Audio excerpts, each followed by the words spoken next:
If our priorities were right. We interrupt this program to bring you a special bulletin. This just in.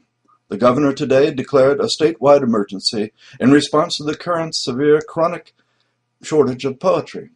His action came although some expert observers claim the crisis is artificial, created by major producers of poetry who are deliberately withholding readable product from the marketplace in an attempt to up prices for poesy and put a living into it. The governor, however, said that whatever the true cause, the need of the populace for poetry is real.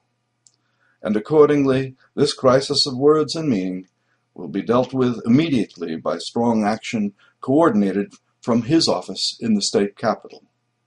His emergency declaration is expected to make the state eligible for special federal emergency management and National Endowment for the Arts funds.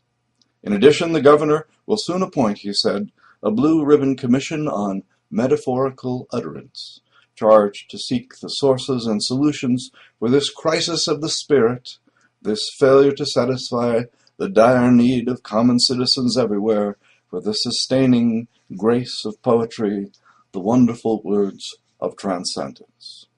The governor warned that although he has stopped short of calling out the National Guard at this time, he could assure his constituents that every necessary measure will be taken if underproductive poets are found to be in collusion.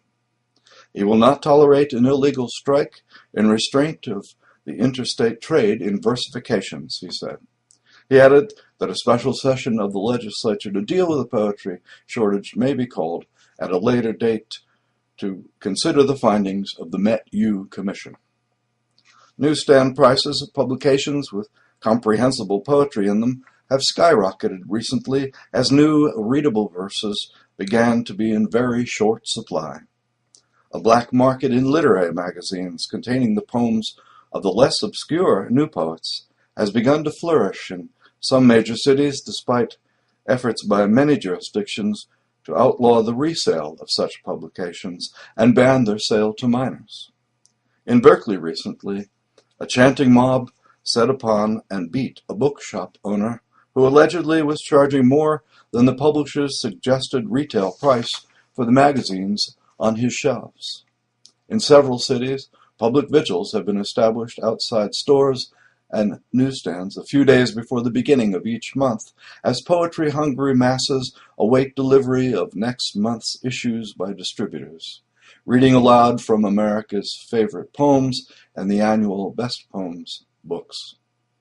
In a few cases, the poetry fans have abandoned their orderly vigils and beaten upon the doors of the businesses, demanding that they be opened at any hour once the precious volumes arrived.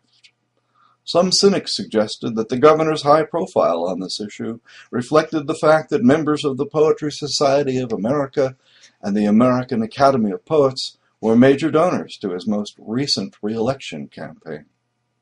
The governor denied the charge. They really oughtn't to say that. He emphasized the importance of the perceived need to all. This is no prosaic emergency, observed the governor today.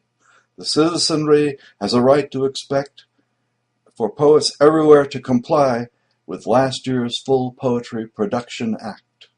When we say we want maximum metaphor, we expect maximum outpour.